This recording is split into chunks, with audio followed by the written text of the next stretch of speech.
하나님 말씀은 출애굽기 10장 1절에서 11절까지 우리 함께 읽겠습니다. 출애굽기 10장 1절에서 11절까지 말씀입니다. 여호와께서 모세에게 이르시되 바로에게로 들어가라. 내가 그의 마음과 그의 신하들의 마음을 완강하게 함은 나의 표징을 그들 중에 보이기 위함이며 내가 애굽에서 행한 일들 곧 내가 그들 가운데에서 행한 표징을 내 아들과 내 자손의 귀에 전하기 위함이라. 너희는 내가 여호와인 줄을 알리라. 모세와 아론이 바로에게 들어가서 그에게 이르되 히브리 사람의 하나님 여호와께서 말씀하시기를 내가 어느 때까지 내 앞에 겸비하지 아니하겠느냐. 내 백성을 보내라. 그들이 나를 섬길 것이라. 내가 만일 내 백성 보내기를 거절하면 내일 내가 메뚜기를 내 경내에 들어가게 하리니 메뚜기가 지면을 덮여서 사람이 땅을 볼 수 없을 것이라. 메뚜기가 내게 남은 그것 곧 우박을 면하고 남은 것을 먹으며 너희를 위하여 들에서 자라나는 모든 나무를 먹을 것이며 또 내 집들과 내 모든 신하의 집들과 모든 애굽 사람의 집들에 가득하리니 이는 내 아버지와 내 조상이 이 땅에 있었던 그날로부터 오늘까지 보지 못하였던 것이라 하셨다 하고 돌이켜 바로에게서 나오니 바로의 신하들이 그에게 말하되 어느 때까지 이 사람이 우리의 함정이 되리까. 그 사람들을 보내어 그들의 하나님 여호와를 섬기게 하소서. 왕은 아직도 애굽이 망한 줄을 알지 못하시나이까 하고 모세와 아론을 바로에게로 다시 데려오니 바로가 그들에게 이르되 가서 너희의 하나님 여호와를 섬기라. 갈 자는 누구냐. 모세가 이르되 우리가 여호와 앞에 절기를 지킬 것인즉 우리가 남녀노소와 양과 소를 데리고 가겠나이다. 바로가 그들에게 이르되 내가 너희와 너희 어린 아이들을 보내면 여호와가 너희와 함께 함과 같으니라. 보라, 그것이 너희에게는 나쁜 것이니라. 그렇게 하지 말고 너희 장정만 가서 여호와를 섬기라. 이것이 너희가 구하는 바니라. 이에 그들이 바로 앞에서 쫓겨나니라. 아멘. 기도하시겠습니다. 하나님, 이 밤에도 말씀을 사모하는 마음 가지고 이 자리에 나왔습니다. 말씀을 통해서 하나님의 음성을 듣게 해주시고 말씀을 통해서 세상에서 얻을 수 없는 참 평안과 위로와 은혜를 받는 복된 시간 될 수 있도록 이 시간을 축복해 주옵소서. 예수님의 이름으로 기도드렸습니다. 아멘. 할렐루야. 이 밤의 말씀을 통해서 은혜 받고 돌아가시기를 바랍니다. 우리가 계속해서 모세 시대 때에 애굽에 내려진 재앙에 대해서 하나씩 살펴보고 있습니다. 자, 여러분, 모세 때에 애굽에 내려진 재앙이 몇 가지죠? 몇 재앙입니까? 10가지. 틀려도 좋으니까 확신하게 이렇게 말하십시오. 10재앙이에요, 10재앙.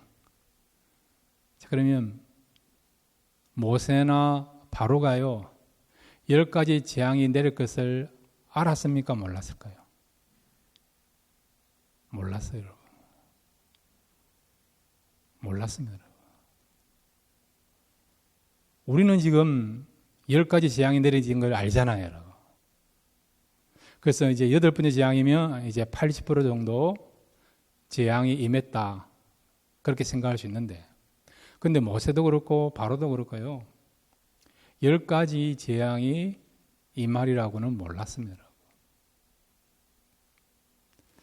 자, 근데 놀라운 것은 바로가요, 지금 7번째 재앙이 내리고 8번째 재앙을 맞이하는데 지금까지 항복하지 않고 백성들을 보내지 아니한다는 거예요.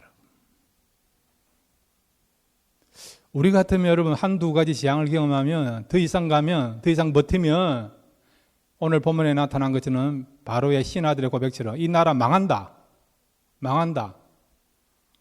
우리 같으면 항복할 건데 바로는 지금 7번째 재앙까지 경험하고도 항복하지 아니한다는 거예요. 그 이유가 뭐죠? 그 이유가 뭡니까? 오늘 여러분 10장 1절에 보면 애굽 사람들에게 이 재앙이 하나님께서 내리신 것이다. 하나님이 참신이시다. 그걸 보여주기 위해서 재앙을 내리셨고, 그 다음에 또 한 가지 이유가 있어서 재앙을 계속해서 내리고 있는 것을 보게 되죠. 10번째까지 재앙을 내리신 이유에 대해서 오늘 2절이 또 말씀해 주고 있습니다. 자, 그래서 오늘 8번째 이 메뚜기 재앙을 통해서 우리에게 주시는 교훈을 딱 2가지만 생각하겠습니다. 첫 번째로 한번 따라해 주시기 바랍니다. 구원받은 은혜를 잊지 말아야 한다. 예, 자 10장 1절 2절을 같이 읽겠습니다. 1절과 2절입니다. 시작. 여호와께서 모세에게 이르시되 바로에게로 들어가라. 내가 그의 마음과 그의 신하들의 마음을 완강하게 함은 나의 표징을 그들 중에 보이기 위함이며, 내게 내가 애굽에서 행한 일들 곧 내가 그들 가운데서 행한 표징을 내 아들과 내 자손의 귀에 전하기 위함이라. 너희는 내가 여호와인 줄을 알리라. 아멘. 하나님께서 이 재앙을 10가지나 내리신 이유 중에 하나가, 첫째는 애굽 사람들에게 보여주기 위하여, 이것이 그들의 신의 저주로 나타난 것이 아니라 이스라엘 백성들이 믿는 하나님을 통해서 이 재앙이 나타났다. 그 말은 하나님이 참신이시다.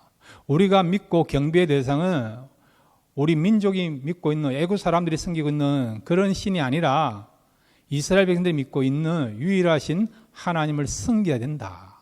그분에게만 축복이 있고 그분에게만 구원이 있다. 하나님이 누군가를 알리기 위하여 하나님께서 재앙을 내렸고요. 두 번째는 뭐냐? 이스라엘 백성들에게 주는 메시지가 있어요. 바로 이 출애굽이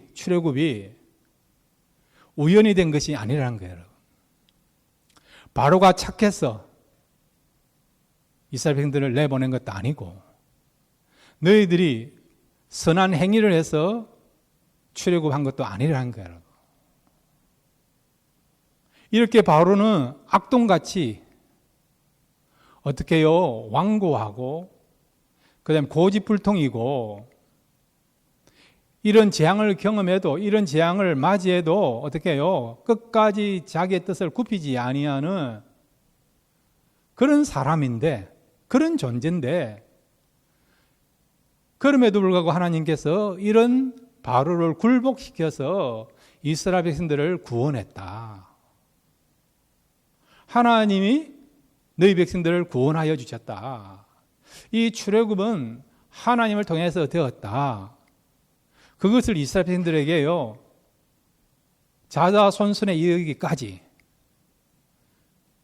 하나님은 구원의 하나님이시다. 그것을 알게 하기 위하여 하나님께서 이 애굽에 10가지 재앙을 내렸다는 것을 말씀해 주고 있는 것입니다. 그래서 여러분, 이스라엘 백성들이 애굽에서 나와가지고 요단강을 이제 건넜어요. 요단을 건너고 난 뒤에 이제 그 요단강을 건넜다는 것은 가나안 땅에 들어온 거거든요. 가나안 땅에 들어오자마자 한 일이 있습니다. 자, 여러분, 여호수아 4장 6절에서 7절, 그들이 이제 애굽을 거쳐서 광야 생활을 끝내고 요단강을 건너서 이제 가나안 땅에 첫 발을 디디는 순간 그들이 무엇을 했느냐? 여호수아 우리 4장 6절에 7절 같이 읽겠습니다. 시작. 이것이 너희 중에 표징이 되리라. 후일에 너희의 자손들이 물어 이르되 이 돌들은 무슨 뜻이냐 하거늘 그들에게 이르기를 요단물이 여호와의 언약궤 앞에서 끊어졌나니 곧 언약궤가 요단을 건널 때에 요단물이 끊어졌으므로 이 돌들이 이스라엘 자손에게 영원히 기념이 되리라 하라 하니라. 아멘. 이스라엘 백성들이 요단강을 건너가지고요, 이제 이 가나안 땅 바로 첫 그런 발을 디디는 그 땅 이름이 길갈인데 길갈. 길갈에다가 뭘 했는가 하니까 요단강에서 12돌을 취하여 가지고요. 길갈에다가 기념비를 세웠습니다. 기념비. 왜 기념비를 세웠습니까? 바로 우리가 출애굽하여서 이곳 가나안까지 들어왔는데 이것은 하나님의 은혜로 되었다. 출애굽의 역사는, 구원의 역사는 하나님의 은혜로 전적인 하나님의 도우심을 통해서 이루어졌다. 그것을 우리가 자자손손에 이르기까지 잊지 않도록 하기 위하여 길갈에다가 12의 돌을 쌓아 올리는 기념비를 세운 것이죠. 그러니까 지금 하나님께서 이 모세시대 때에 애굽에 10가지나 재앙을 내리신 이유는 애굽 사람들이 하나님을 아는 것뿐만 아니라 하나님을 믿고 있는 백성들도 하나님이 우리를 구원하여 주셨다. 하나님의 은혜로 우리가 출애굽되었다. 이 사실을 잊지 않도록 하기 위하여. 그래서 하나님 어떻게 했다고요? 10가지 재앙을 내리신 것을 우리가 오늘 말씀을 통해서 발견하게 되는 것입니다. 여러분. 신앙생활에 여러분 중요한 것이 하나님의 은혜와 또 하나님이 나를 구원하신 것을 우리가 잊지 않는 거예요. 여러분. 구원의 은혜를 잊지 않고요. 나를 사랑하시고 나에게 은혜를 베풀어 주시고 나를 축복해 주시고 나에게 풍성한 것을 공급해 주시는 그 하나님의 사랑의 손길을 우리가 잊지 아니하면요. 잊어버리지 아니하면 우리의 신앙이 계속 유지할 수 있고요. 감사가 넘칠 수가 있습니다. 그런데 여러분, 하나님의 구원의 은혜, 사랑의 은혜, 축복의 은혜를 잊어버리는 순간 어찌 됩니까? 하나님과의 관계가 멀어져요. 그리고 여러분, 신앙이 점점점 우리가 진보되는 것이 아니라 퇴보되는 거예요. 퇴보 여러분. 그러니까 여러분 날마다 하나님의 구원의 은혜를 잊지 않기를 바랍니다. 그렇게 하려면 하나님의 구원의 은혜를 잊지 않으려면 어떻게 합니까? 기억해야 되는 거 아닙니까? 무엇을 통해 기억합니까? 말씀을 통해서 기억하시기를 바랍니다. 이 말씀은 하나님의 구원의 은혜, 내게 베푸르신 사랑의 은혜를 날마다 기억하게 하는 영적인 앨범과 같은 것이 말씀이다. 말씀으로. 말씀을 읽어보면요. 하나님이 나를 구원하여 주셨구나. 나 같은 사람을 하나님이 선택하시고 나에게 기회를 주시고 은혜 베푸시고 형통케 하시고 보호해 주시고 지켜주셨구나. 그래서 하나님의 은혜가 얼마나 위대하고 놀라운가. 구절 말씀 읽을 때마다 우리가 기억나게 되고요. 그것을 기억하게 되므로 우리가 감사하게 되는 것입니다. 여러분이 지난날에 찍었던 사진들을 한번 바라보고 다시 여러분 그 사진들을 쳐다보면 잊어버렸던 것들 기억나지 않습니까? 야, 그때 내 모습이 이랬구나. 그때 내가 여기도 갔구나. 참 이렇게 지난날의 좋은 면들을 우리가 보면서 기뻐하고 감사하고 평안하고 또 좋은 추억으로 간직하지 않습니까? 그래서 우리가 지난날의 히스토리를 돌아보고 또한 앨범이나 또 이런 어떤 그런 메모리들을 우리가 다시 한번 봄으로 말미암아 현재 내 모습을 돌아보게 되고 또 미래를 향한 그런 새로운 마음을 갖게 되지 않습니까? 바로 하나님 말씀이 그렇다는 거예요, 여러분. 하나님의 은혜가 가물가물하시고 감사할 내용도 없고 그 다음에 여러분 기쁨도 없고 그렇다 한다면 다시 말씀으로 들어가시길 바랍니다. 창세기 1장부터 계시록 마지막 절까지 한번 전체 읽어보시면 내가 이렇게 하나님의 사랑을 많이 받았구나. 그것도 특별한 사랑을 받았구나. 하나님의 그 사랑이 너무 크구나. 위대하구나. 나를 위해서 하나님께서 이렇게 놀라운 일을 행하셨구나. 그것을 우리가 다시 기억함으로 하나님께 감사하고 하나님을 향한 사랑을 고백하게 되고 하나님과의 관계가 깊어지는 그런 역사들이 나타나게 될 줄로 믿습니다. 구원의 은혜를 잊지 말기를 바랍니다. 그런데 이스라엘 백성들이요, 길갈에 기념비를 세우고 난 뒤에 여호수아가 죽고 여호수아의 그런 어떤 가르침을 받았던 장로들 죽고 나니까 가나안 땅에 들어가서 한 100년쯤 지나니까 어떤 일이 벌어지냐, 하나님의 구원의 은혜, 사랑의 은혜를 잊어버린 거예요, 여러분. 하나님에 대해서 감사하는 내용이 없어요, 여러분. 고마운 마음이 없습니다. 하나님을 잊어버리니까 어떻게 합니까? 다른 신을 찾지 않습니까? 바알을 섬기고 아세라 신을 섬기고 주변에 가나안 민족들이 섬기는 그런 신들을 섬기지 않습니까? 하나님을 향한 그 은혜를, 또 하나님께서 주신 그 사랑들을 잊어버리니까 그때부터는 하나님을 찾지 않고 다른 것을 찾게 되는 안타까운 일이 벌어지게 되게 된 거예요, 여러분.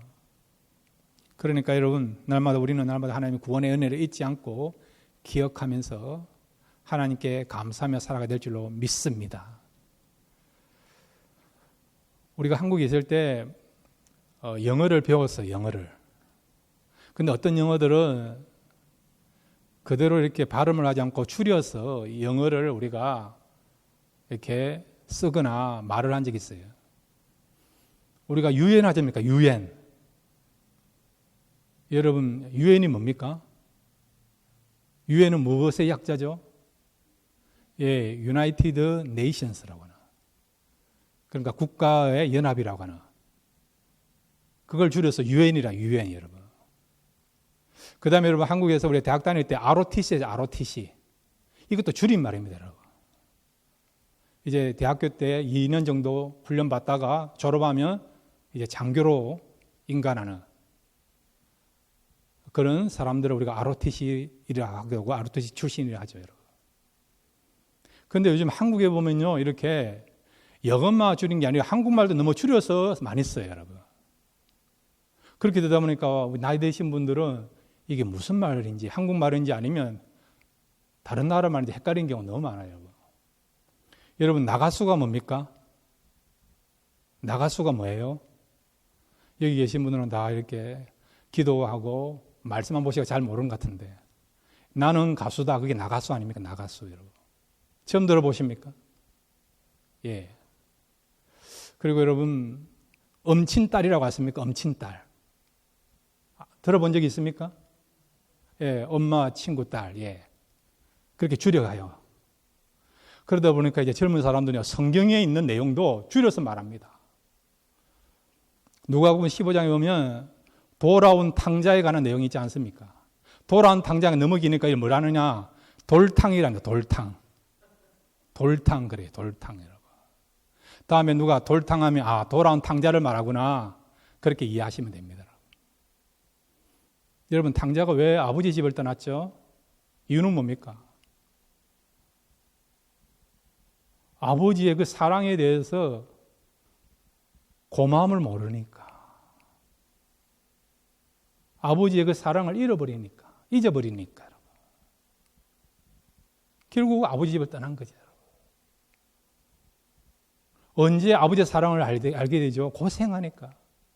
가져간 돈 다 탕진하고 난 뒤에 돼지치는 그곳에서 이제 돼지들이 먹는 지엽 열매를 먹으면서 고생하니까 고생을 통해서 아버지의 사랑을 깨닫게 된 거예요. 아버지의 사랑을 깨닫고 난 뒤로 어떻게 합니까? 돌아오지 않습니까? 이 돌아온 탕자처럼 우리도 마찬가지예요, 여러분. 주님의 사랑, 하나님의 사랑을 잃어버리면 그때부터 우리도 하나님에 대하여, 주님에 대해서 관심이 없습니다. 영적인 것에 대해서 관심이 없어요. 신앙적인 일에 관심이 없습니다.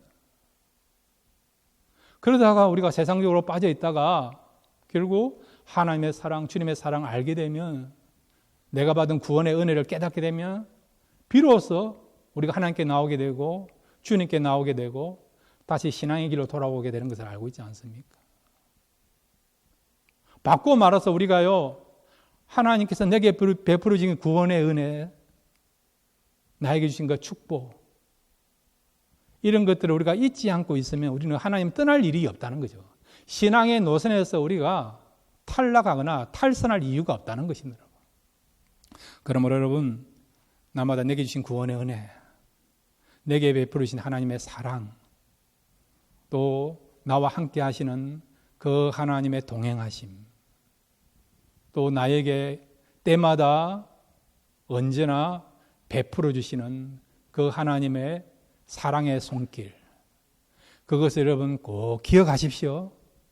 기억하시면 우리는 하나님의 은혜를 알기 때문에 하나님을 떠나지도 않고 신앙의 노선에서 우리가 탈선하지도 않고 하나님을 날마다 예배하며 경배하며 믿음 생활을 잘 감당하고 또 하나님께서 맡긴 사명을 잘 감당하는 그런 멋있는 또 영적으로 깨어있는 하나님의 사람들이 될 줄로 믿습니다.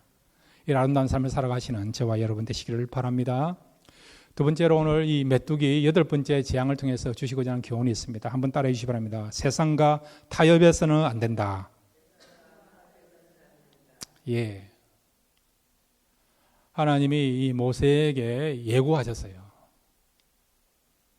이 메뚜기가 애굽 전역에 이제 퍼져서 애굽에 있는 그런 채소들과 나무들을 다 갉아먹을 것이다. 그 말은 이제 먹을 것이 없게 된다는 거예요. 기근이라고 하는 경제 공황이라고 하는 큰 어떤 시련이 닥치게 될 것이다. 그런 예고를 하셨습니다. 모세가 바로한테 전한 거예요, 여러분. 그랬더니 바로가 이제 뭐라고 합니까? 나름대로 이제 겁을 먹었습니다. 그러면 손을 들고 내가 그러면 당장이라도 그런 재앙이 내리지 않도록 하기 위하여 이스라엘 백성들을 내가 다 내보내겠다.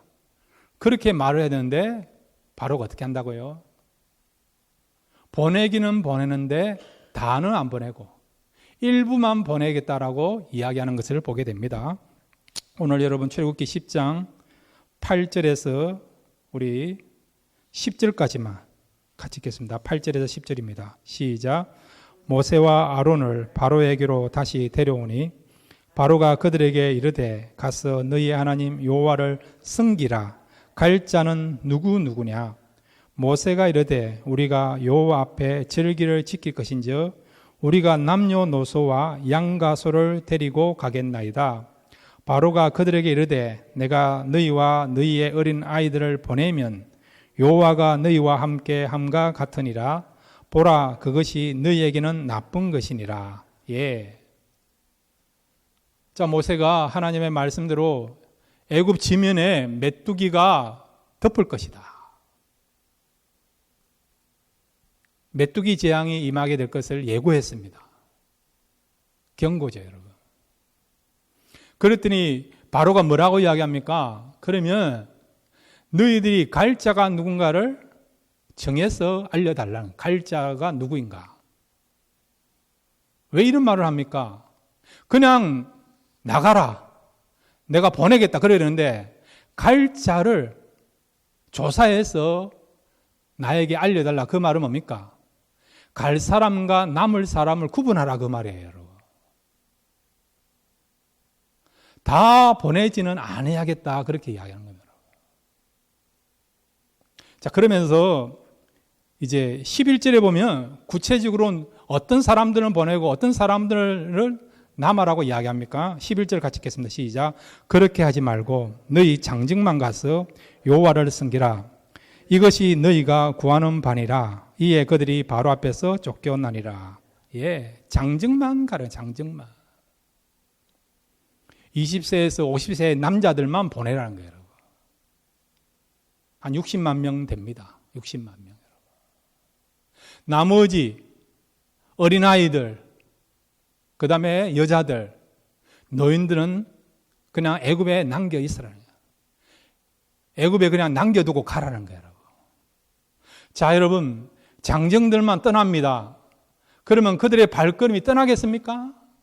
몇 걸음 떠나다가도 가족들을 생각하면 돌아오겠습니까? 안 돌아오겠습니까?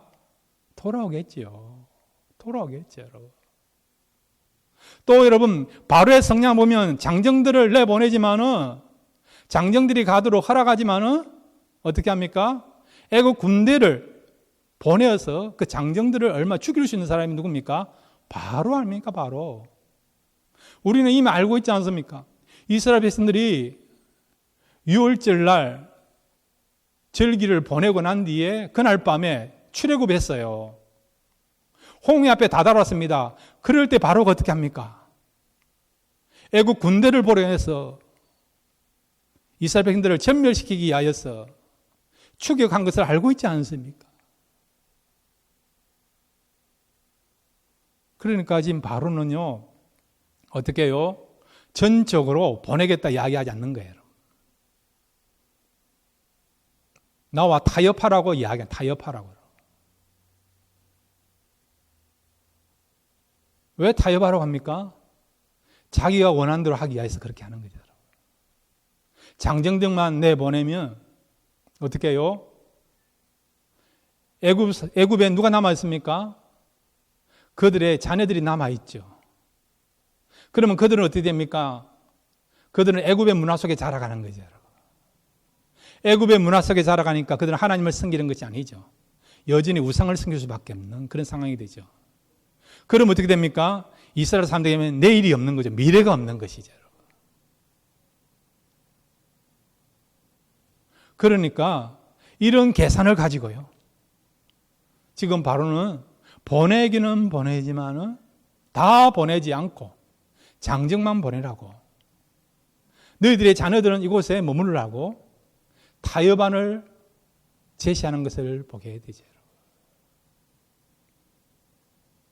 그럼 모세는 어떻게 합니까? 그러면 장정지라도 나가자. 일단 나가는 것이 중요하니까. 일단 나가고 난 뒤에 그 다음을 생각하자. 그렇게 할 수도 있지 않습니까? 지금 400년간 애굽에 머물러 있은 것입니다. 온전하게 나가는 것은 아니지만, 온전하게 출애굽을 한 것은 아니지만, 그래도 장정들이 나갈 수 있다 그러면 그 타협안을 받아들일 수 있는 거 아닙니까? 그리고 난 뒤에 이제 다시 애굽에 와서 뭐 전쟁을 치르든지 아니면 애굽에 남아있는 가족들을 데려간다든지 그렇게 할 수도 있는 거 아닙니까? 그런데 모세는 어떻게 합니까? 이런 바로의 타협안을 받아들이고 난 뒤에 모세는 어떻게 결정합니까? 오늘 성경 여러분 우리 9절 말씀 같이 읽겠습니다. 9절입니다. 시작. 모세가 이르되 우리가 여호와 앞에 절기를 지키것인즉 우리가 남녀노소와 양과 소를 데리고 가겠나이다. 아멘. 여기 보세요. 남녀노소. 남녀만 나가는 것이 아니라 남녀노소. 남녀노만 나가는 것이 아니라 남녀노소. 모두 다 나가겠다는 거예요. 타협을 하지 않겠다는 거죠. 바로는 지금 누굴 가리키면 세상 사람을 가리키는 거고 사단의 대리인을 가리키는 사람이 바로예요. 바로. 사단은 때로는 우리에게 타협안을 제시합니다. 예배 드린 거 괜찮아. 그런데 매주마다 예배 드린 게 아니고 한 달에 2번만 예배 드려. 기도하는 거 괜찮아. 매일마다 하지 말고 바쁠 때는 기도하지 말고 여유가 있을 때 기도해. 때로는 마귀는요 우리에게 타협안을 제시합니다. 그렇게 열심히 할 필요 있느냐? 적당히 해. 그런 타협안을 우리에게 제시합니다. 그럼 어떻게 하시겠습니까? 그런 타협안을 받아들이겠습니까? 타협안을 받아들이는 순간 우리는 세상 속에 빠지는 거예요, 여러분. 한 번 빠지고 2번 빠지고 그러다 보면요 이제 예배를 등한히 하는 겁니다. 가끔씩 기도하다 보면 이제 기도가 멀어지는 거예요, 여러분. 요즘 목사님들의 그런 어떤 주장들을 보면요, 팬데믹 때 온라인 예배를 했는데 이제는 모두 다 나와서 대면 예배 드릴 수 있는 상황임에도 불구하고 온라인 예배에 너무 젖어서 대면 예배에 안 나오는 사람들이 너무 많다는 거예요. 너무 많다는 거죠. 그래서 결론 뭐냐? 온라인 예배는 실패했다. 그런 주장들을 많이 하고 있습니다. 물론 우리가 온라인 예배가 필요할 때가 있었죠, 여러분. 함께 다 모일 수 있는 그런 상황이 아니었으니까. 그렇지만은 온라인 예배에다가 너무 우리가 모든 걸 맡기고 거기에 초점을 맞추고 그렇게 했을 경우에는 이제는 우리가 정상적 예배 드릴 때에는 어떻게 해요? 다시 나와서 예배 드려야 되는데 온라인 예배에 너무 젖어 있는 사람들은요, 굳이 뭐 교회 나갈 필요 있느냐? 그냥 온라인 예배 드리지. 거기에 너무 익숙해져 가지고요, 이렇게 대면 예배에 나와 예배 드리는 것을 원하지 않는 사람들이 많이 있습니다, 지금. 사랑하는 성도 여러분, 우리가 분별력을 가지고 살아가야 될 줄로 믿습니다. 그것이 하나님이 원하는 건지 아니면 사탄이 원하는 건지 우리가 잘 구별해야 됩니다. 이미 미국은 여러분 대부분에서 동성연애에 대해서 합법화했어요. 여러분. 인정했습니다. 캘리포니아 여러분 주에서 먼저 그것을 인정했고 그것이 이제 미국 전역으로 퍼졌어. 연방법원에서 이미 동성연애를, 동성결혼을 합법화하는 걸로 인정해 줬어요. 여러분. 그걸로 끝난 줄 아십니까? 이제는. 그와 연관된 그런 법들이 지금 얼마나 많이 올라오고 있는지 아십니까? 이제는 뭐 남자, 여자 구분은 아니고요. 이제 2사람, 3사람, 4사람, 5사람도 같이 결혼할 수 있다. 한 가정 될 수 있다. 이런 법단이 지금 미국 안에 올라오고 있습니다, 여러분. 2사람이 함께 사는 게 아니고, 여러분, 이 결혼하는 것이 그냥 때로는 남자 3명, 여자 2명, 5명이 그냥 부부로서 간다는 겁니다, 여러분. 그거 말고도 지금 다양한 법들이 지금 동성연애를 허용한 뒤로부터는 다양한 법들이 지금 올라오고 있어요, 여러분. 지금 한국도 지금 국회에다가 지금 차별법을 인정해 달라고 계속 올라오지 않습니까? 한번 여러분 이렇게 허용해버리면 그걸로 끝나는 게 아니라는 거예요. 한번 우리가 세상과 타협하게 되면요, 일단 뚝이 터진 것처럼 말씀에 입에되는 그런 법들이 얼마나 지금 밀고 들어오고 있는지, 몰려오고 있는지. 우리 정난이 권사 오늘도 이야기하지만 우리는 이 시대 지금 진리에 있어서, 말씀에 대해서 전쟁을 치르고 있는 그런 가운데 있습니다. 교회와 성도는 진리를 지켜야 돼, 말씀을 지켜야 돼 사명이 있는 것입니다. 그것이 말씀에서 입에 드는 거다 그러면 침묵하면 안 되고요, 우리의 목소리를 내야 된다는 것입니다. 그렇게 하기 위해 우리가 말씀을 알아야 되고 우리가 그 말씀에 대한 분명한 확신을 가져야 되고, 그리고 또한 하나님의 뜻이 어디 있는지, 성령이 우리에게 무엇을 하라고 하시는지 그런 지혜를 구면서 우리가 때로는 우리의 뜻을 나타내고 행동할 수 있어야 된다는 것입니다.